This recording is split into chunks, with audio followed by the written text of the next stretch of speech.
Hello, everyone, and welcome to Democracy Tomorrow. My name is Nathan Wainwright, and I'm the executive producer of Democracy Tomorrow. Today, we're launching our new fortnightly Q&A sessions where we'll answer a handful of your questions that you have asked in the comment sections of our videos.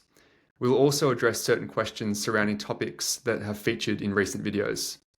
Today, I'll be asking your questions to our host, Scott Leckie. I also want to take this opportunity to thank you for joining us on our channel so far. All of your comments and likes and engagement have been greatly appreciated, and we will endeavour to continue to create more content about contemporary matters around the world and providing new ideas and concepts about how we can create a more peaceful, just and sustainable world. Without further ado, I'm going to jump right in and address some of your comments. So Scott, one of our early videos was on lessons from Australia's democracy during the Australian federal election process. A lot of the comments were speaking about how the Australian political system contrasts to that of the American system. At the time of the Australian federal election, a lot was unfolding also with events in the US presidential process. And there was a general sense of pride amongst Australian viewers about how our political system is set up and how our Australian populace is centre-leaning and has a dislike for power-hungry personality traits. That was contrast to what was going on in America and seen as a key distinction. Some people did notice that you have an American accent, so I thought we'd start there with a personal note about yourself. So someone asked a question: did you flee North America or did you come to Australia for other reasons? I don't have an American accent at all, man. What are you talking about? Well, first of all, thank you, Nathan, for hosting today and everything. And it's great to work with you on Democracy Tomorrow. It's a great pleasure and a joy. Just in response to that question, well, take the latter question first. I was born in the United States, but I left the United States 40 years ago this year. So obviously not fleeing the current regime and all the fundamental changes which are leading America into a very dastardly direction politically. But no, I left during the time when what seemed extreme at the time, Ronald Reagan was elected for the second time, now seems very modest and mediocre by comparison. But yeah, I left the United States. You know, the United States is 4.5% of the world population. It's one out of 193 countries. And I went off to seek adventure and fight for human rights all across the world. And that's what I've been doing ever since. So no, I didn't really flee. I didn't have to go or anything, but I wanted to go. I was desperate to go. I was hungry to go. And I am so glad that I did, because I got to see the entire world and work in every single continent on the planet, and worked in almost half the countries, in fact, in all sorts of settings. And I know people from every country as a result of my travels and living outside the country. And I truly feel like, you know, the main theme of this channel, which is a world citizen, I am through and through that. You know, I am not bound to any particular nation state. I'm bound exclusively to the planet. And of course, I have legal identities, which are a necessity in the world today, my two nationalities and everything else. But at my core, I truly believe, and I truly know from having met people from every single corner of the planet, that we are all essentially the same. We all are deserving of rights and justice and respect as much as anyone else, and that a better world awaits, a world that is organized along the principles of world citizenship rather than the divisions of our species into, 193 bite-sized chunks that we call nation states. And our goal with this channel really is to open up discussion and debate, analysis of how to move us from this world of nation states into a more unified planet. And we believe this is not esoteric pie in the sky, completely impossible dream stuff that we're talking about. This is very, very possible to do. We just need to develop the capacity to get us there. Absolutely. That hopefully clarifies some people's questions about how you've ended up in Australia. essentially through your career and the way that your life's unfolded, you've ended up in Australia. You've also lived in four or five other places, is that right? Oh, many more than that. Yeah, I don't even know what the actual number is, but I mean, it depends on how you classify living. But Mhm. it's probably, if you count a month or two, then probably 15 or 20 different places all around the world, and constant moving, constant travel. And oh well, just to address the first part of your question, the Australian democratic system. I mean, I think it's really important always to in any work that I certainly do as an international human rights lawyer and as a writer and everything else, a filmmaker, to point out positive attributes of any system anywhere. It doesn't matter what the country is. I might not necessarily see that country as the best in the world, whatever the country may be, but there are certainly elements of things that almost every country in the world does, which are worthy enough to be known about by the rest of the world. And the democratic system that Australia has set up it's not perfect, but it has many, many interesting dimensions that have led to what the country is now, which is an extremely stable, very democratic, very transparent, very rule of law oriented country that does tend towards the center. And yes, there are deep structural problems. I mean, the housing market is not accessible to the youth. People like you and your age group, Nathan, there's still countless unresolved issues with the original inhabitants of this country for 65,000 years, the indigenous people, the aboriginals.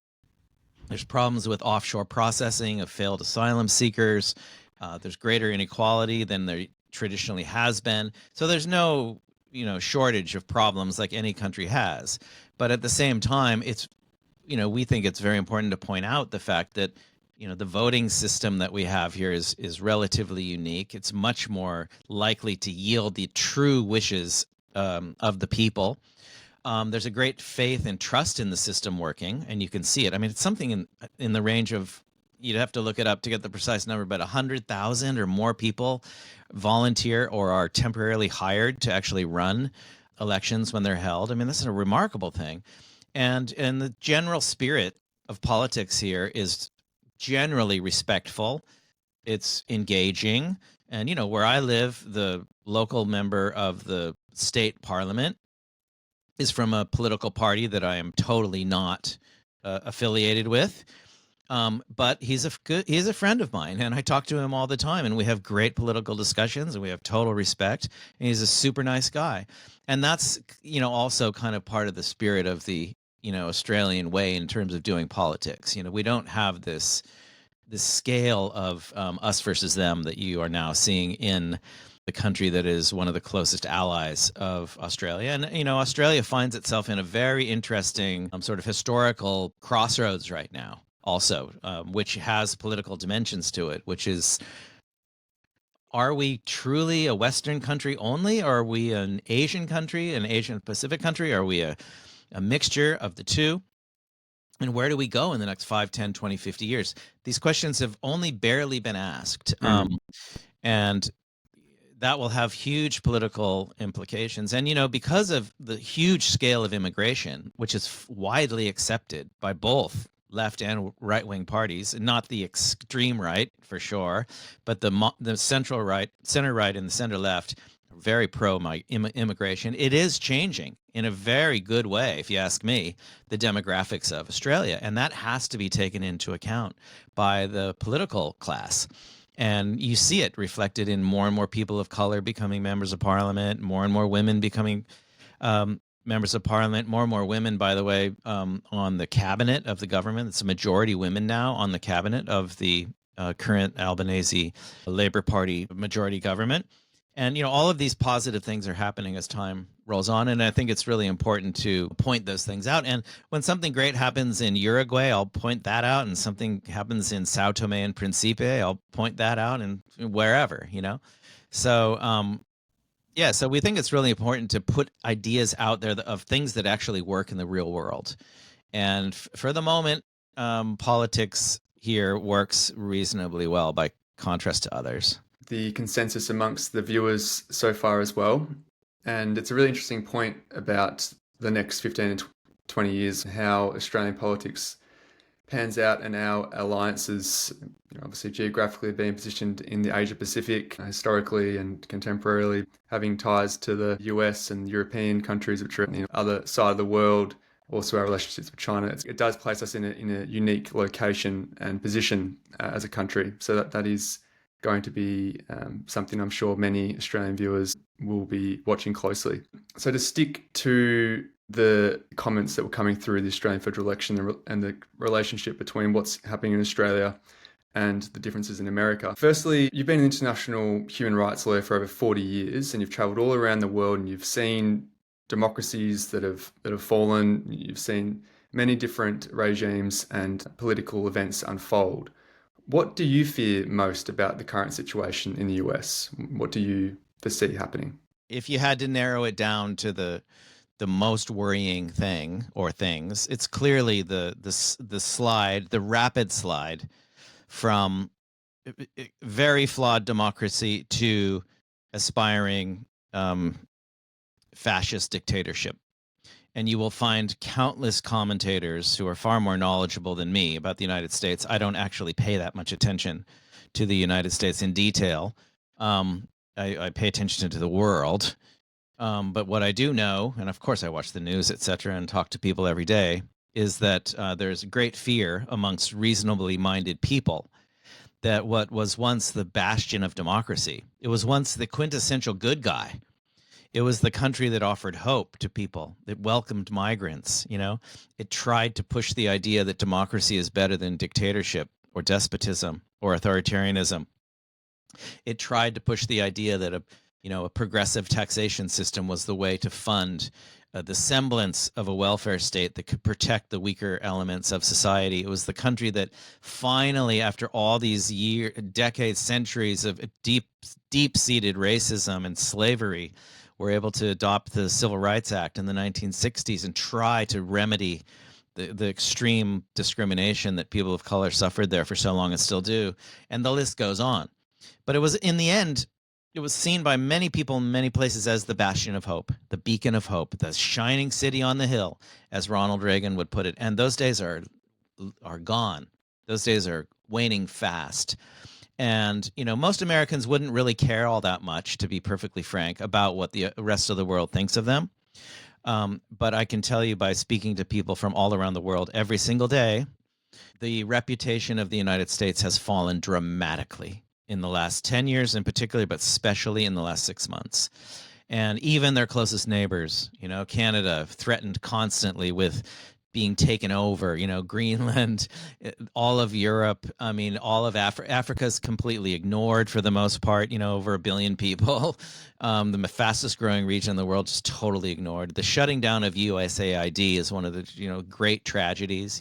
Hundreds of thousands of people have already died because of the shutting down of USAID programs, which are saving lives and doing great things in countless countries.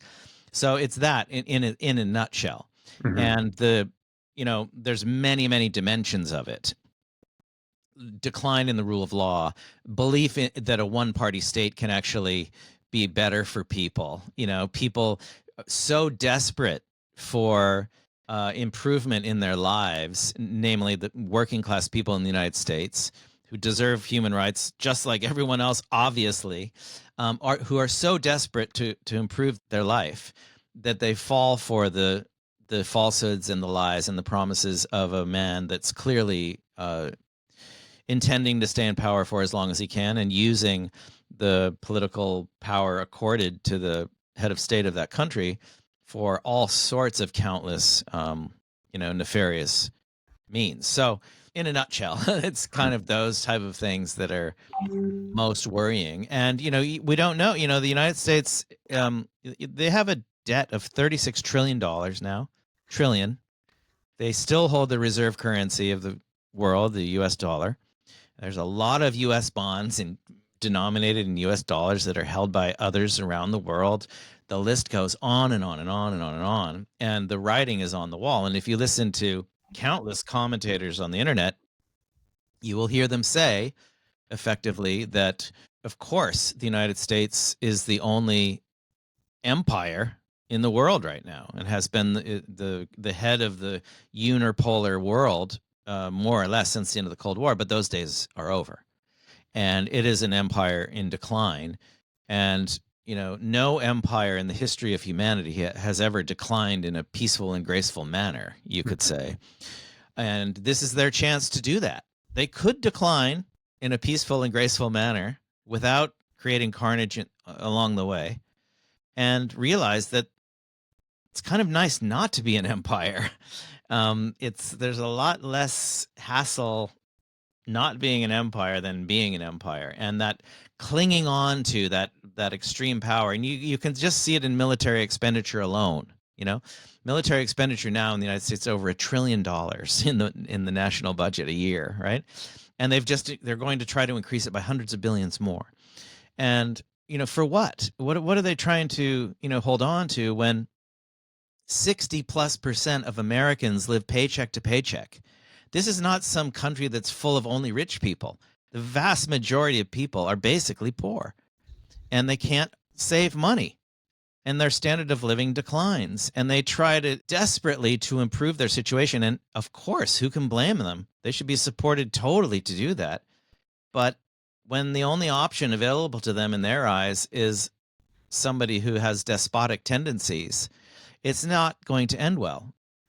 Most people don't understand what happens in countries historically who have made this shift. And believe me when I say the end result is not pretty. You might think it's going to be grand and wonderful and great, but when you displace your own anger and your own frustration at your inability to get ahead onto others and blame them for your misfortune, in the case of immigrants, for instance, there right now, or others, it never goes well in the end. And, we hope it does go well. We hope America returns to the fold, and that they realize that they're much stronger when they're a part of the international community than trying to somehow isolate themselves behind walls and say that they're the exceptional nation, better and greater and grander than all others. And that may sound good to certain people, but it doesn't sound very good to the rest of the world, and to a growing number of Americans too. I mean, Trump's approval rating now has never been lower.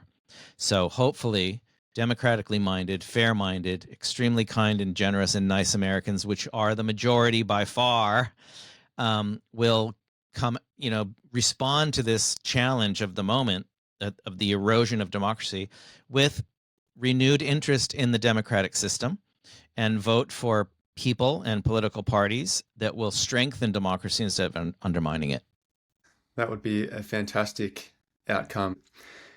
It makes me think one of the key visions of Democracy Tomorrow is to have a global parliamentary system that is democratically elected, to essentially strengthen the democratic system in the world, globally, as well as across the various national, regional, local scales.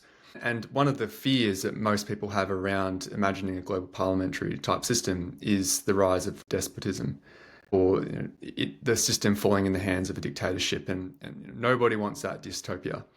So is there anything from, say, the Australian federal system that provides insights or ways of doing things that could safeguard a global parliamentary system? Well, I mean, one of the attributes of the Australian system, of course, as we reiterated before, was the mandatory compulsory voting system that we have here. So you don't really legally have a choice whether or not you're going to participate. Part of the price of living in a democracy is playing your part, and you are an integral part of the whole, whether you like it or not, or believe it or not.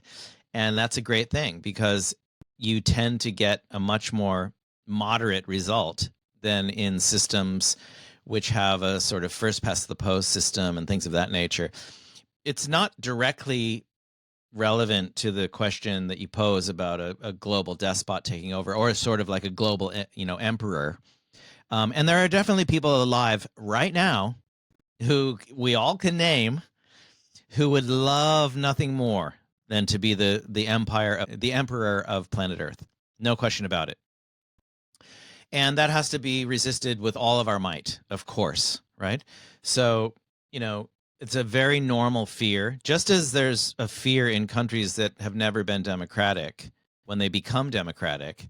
What if we create the conditions for the emergence of a dictator, right? That can happen in any country. I mean, there's dozens and dozens of dictators right now who love their little nation states that they can keep everyone out and do whatever they want to their own people, and just prance about, stealing money from the country and putting it in their pockets and staying in power as long as they can. So it's a normal part of any system where there's power involved, that somebody who has nefarious wishes can rise to the top. So you need to have safeguards in place which simply make that absolutely and completely impossible. And one of the ways to do it is simply have no head of state at all that's comprised of an individual. Have a collective head of state, for instance. They've tried it in Uruguay in the 50s. It's still the system they have in place in Switzerland, so much so that they switch presidents every year. It's a rotating system depending on who's in the government. And, very often when you walk down the street in Switzerland, I've lived there a lot and been there, a huge chunk of my life. You ask a random Swiss person on the street who's president now, a lot of them couldn't even tell you because they're changing so often, right?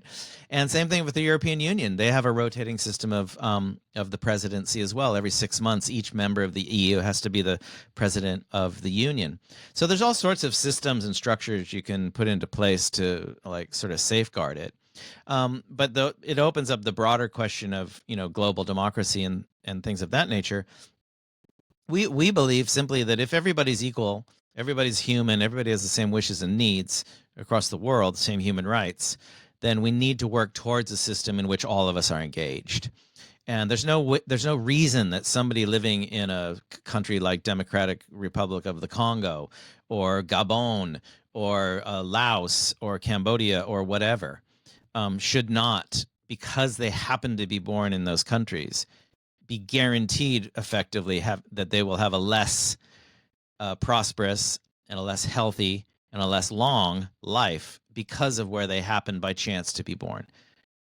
The thing that really matters is that we were all born on the same planet and that we were all born under the same sky. And our politics need to reflect this. And yes, it will be hard and it won't happen tomorrow, but I think it's something that we have to aspire to in the long term. And it doesn't mean you don't have local politics. It doesn't mean that you don't have local decision making over where you live. You will totally maintain that in any sort of global system, but that you are engaged with matters of truly international importance, particularly regarding peace, security, environment, climate change, and perhaps resource distribution. And that's what we should shoot for. And yeah, it will sound like pie in the sky, esoteric, crystal energy type stuff that's unrealistic to the nth dimension. But if you break it down into its constituent parts, you can see that it's actually very doable as long as we have the political will to do it. And I believe that we have a huge number of people on planet Earth that would very quickly go there and support such a system was it actually on offer now. I firmly believe it's in the hundreds of millions, if not billions already. But there's just no physical option that would allow somebody from, whatever, Brazil to support such a system. So an interim measure would be something that is now on the table in the UN, for instance, to discuss this idea, which has been around forever, but it's never been done, to set up a parallel body to the UN General Assembly, which is comprised of countries, of course. And this parallel body would be a parliamentary assembly, directly elected people that would represent what the United Nations Charter starts with, the words, "We the peoples of the United Nations." It doesn't say "we the governments of the United Nations." It doesn't say "we the states of the United Nations." It says "we the peoples." So the People's Assembly, essentially, the People's Parliamentary Assembly, could exist alongside, sort of like a bicameral system like we have in many democratic countries, a House of Representatives and a Senate. Something like that could be a really nice stepping stone, to something bigger that was truly global in nature. And we use advanced technology to ensure democratic participation. And we have to, of course, recognize the extreme danger of new technologies for democracy and how they can be misused and abused. But they also do offer methodologies that would facilitate more democratic participation. And of course, I'm speaking about AI and blockchain and a range of other things that could be used to promote and expand participation in democracy, simply using your iPhone for starters, So the sky's the limit.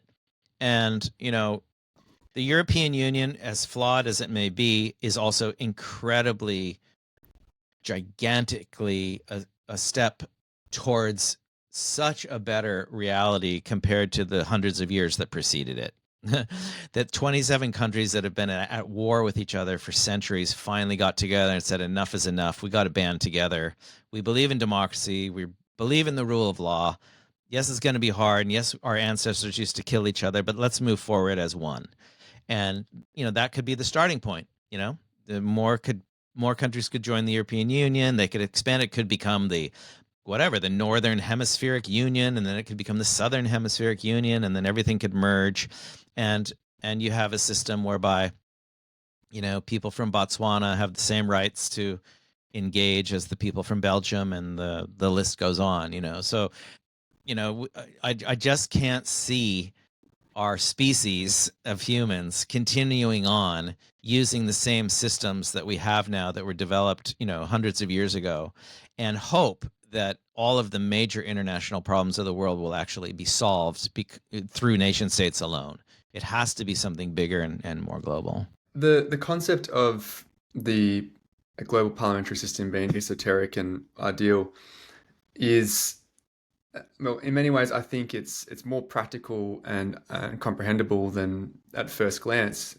If you consider the way that, say, for example, in Australia, with how parliamentary systems is set up from the national level to the state level to the local level, there's a distribution of competencies which each level of government has, where they focus on the certain activities or aspects of a country that they can most effectively manage. So on the national level, being the military, for example, on the state level, education, council level, resource management, particularly in waste management, and just general local activities. And in a world where we are globalized and we have things like climate change and pollution and resource depletion, which is a collective action problem, we need a governance system that can appropriately and adequately address these global issues. And so that it really is a logical step, and at the same time acknowledging, as you say, that the systems that have got us to where we are today aren't adequate to get us to where we need to go and to address the many issues that we face as a society and as a species. So there's many things that need to change, and ultimately the whole system eventually needs to look quite different to what it does today. And that does require us to rethink how things are done and to really think about it clearly. And at the same time of increasing the ability of a unified humanity and a global governance system to actually adequately address these issues that face us as a species, it's also about empowering local communities, and it's also about working from the ground up. And so it's important to note that a vision of a global parliamentary system does not neglect or oppress local peoples, and it's really about empowering peoples from the ground up, and also creating the right binds on a global level. Yeah, absolutely. And the basic point is that an international, let's say a world parliament or whatever, there's no reason for that world parliament to make decisions about street repair in New Zealand, right? I mean, that's clearly the competence of a local government to do that. And as long as there's agreement about what local government and local administrations are meant to do at a global level, and I think there already is, really, and then what its slightly higher level competency is, and then slightly higher, you're just kind of adding one more layer of competency. And look at just climate change. It doesn't even matter in the end. Of course it does, but in the overall scheme of things, what Australia does on climate change is awesome. But alone, it's going to achieve nothing in a world where 192 other countries are going their own different directions. So there are issues like that that are so global in nature, that are so transboundary, that are so comprehensive and affect the planet as a whole. It just doesn't even make sense to have local competencies to make decisions about internationally impactful things. And that's also a relatively small number of things in the overall scheme of things. Peace, security, international development related themes, obviously environment, economy, globalization, all of those type of things, and many more are clearly of international import. And it would be those that people would be engaged with. But it wouldn't be the World Parliament telling a local mayor in a small city in Bolivia what to do. Unless, of course, that local mayor was doing something that was fundamentally against the legal structure that was in place based on international human rights law. Then they would have to do something to change. And that's where you can have like discussion about the scale and how. But on a positive note, just to end the answer to this question, the bottom line is most of the world remains poor. 60-70% of the world is living at or near poverty levels. We should have a system in place which is not purely competitive in nature or purely capitalistic in nature. We should have a system in place, I believe, that would enable some sort of international body, as you may think the UN does it now, but they don't. They try their best with the limited resources that they have, but we're imagining something much bigger and much more well-resourced to actually physically assist communities that are no longer able to do it on their own.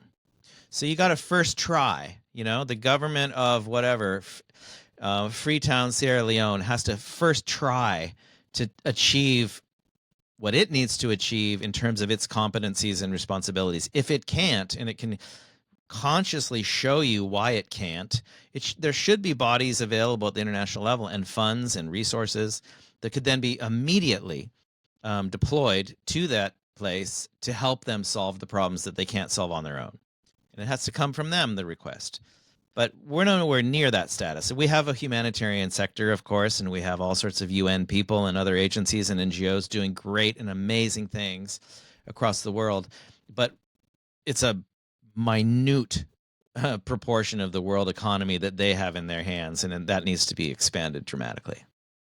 Thank you, Scott, very much for joining this Q&A today and for providing all of your insights and thoughts regarding some of the questions and topics that have been addressed in the last 2 months. I want to thank everybody watching for tuning into our conversation today. Please subscribe if you like what we are creating here. Like, share it with your friends, leave a comment. We will address your comments in the coming weeks. So thank you very much, and we look forward to seeing you next time.